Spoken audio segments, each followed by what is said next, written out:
عربي افريقي باش تكون هنا.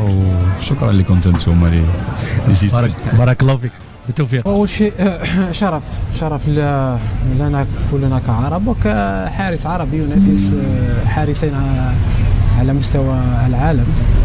يعني من أحد أفضل 3 حراس في العالم، هذا شيء مميز، شيء مهم بالنسبة لبونو على ما قدمه في كأس العالم وحتى في الدوري منذ سنوات مع فريق إشبيليا. لا ننسى أنه كذلك توج بجائزة زامورا كأفضل حارس صحيح في الدوري الإسباني رغم فوز ريال مدريد بالليغا وفوزها بدوري الأبطال. هذا تعطيك متى قيمة، لكن في الليغا هي تحسب بعدد الأهداف ربما اللي تسجل طيلة الموسم، لكن كان مميز في العديد من المباريات مع فريق إشبيليا. ولا ننسى أنه كذلك ساعد إشبيليا بالفوز في العديد من المناسبات بألقاب، لقب الدوري الأوروبي كان مميز.